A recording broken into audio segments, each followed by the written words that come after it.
dans les années, dans les années 70, là, il y a eu le tourisme chez nous, vous vous souvenez? Vous vous souvenez plus?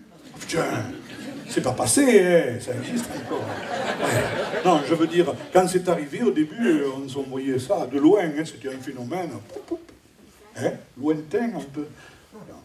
Touristes, oui, passé touristes, oui, alors il venait des gens, visiter les Aïsy, visiter Montignac, Lascaux, tout ça, Sarlat, là, mais on ne pensait pas. Et Isidore, lui, il avait déjà pigé ça, il nous disait, vous verrez, à force qu'il y aura beaucoup, quand il y aura de plus en plus de touristes, comme ça, il y aura de moins en moins de paysans. Vous verrez ce que je vous dis, moi. Et puis, les touristes, ils viendront nous voir après ici, parce que comme il n'en restera que quelques-uns, on leur demandera de travailler à ces paysans comme on travaillait au 19e siècle. Hein. On sera enfermés dans un grand parc avec du grillage, et les touristes, ils nous jetteront des cacahuètes par-dessus le grillage.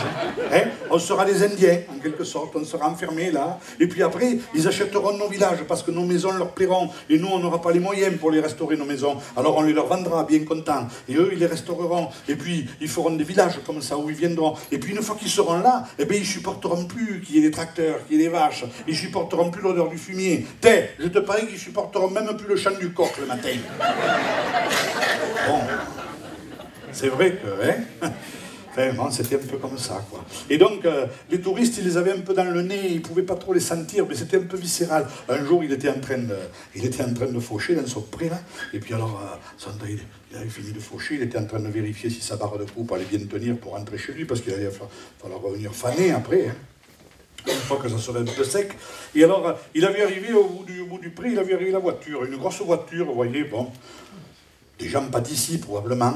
Et puis, le conducteur baisse la vitre, et de loin, il crie à Isidore, « Dites donc, mon brave !»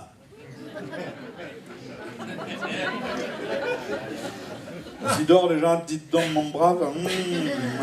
ça passait pas terriblement. Enfin, comme il est poli, quand même, il prend le temps de sortir le paquet de tabac de la poche, vous voyez, le papier, et puis il commence à se rouler une cigarette en avançant vers la voiture, vous voyez, comme ça, là, hein.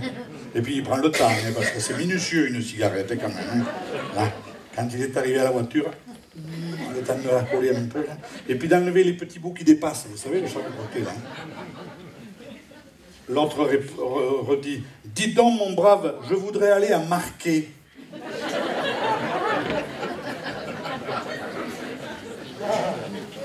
Isidore, il allume sa cigarette comme ça, il lui souffle un fumée à la figure, il lui dit, pour que vous passiez pas pour un couillon, je vous le dis, on ne dit pas Marquet, on dit Marcaille.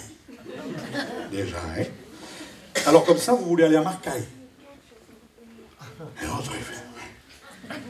Alors Isidore, il réfléchit comme ça, là, et il dit, eh bien, j'y vois pas d'inconvénient. Il remonte de 64 heures. Ah, c'était...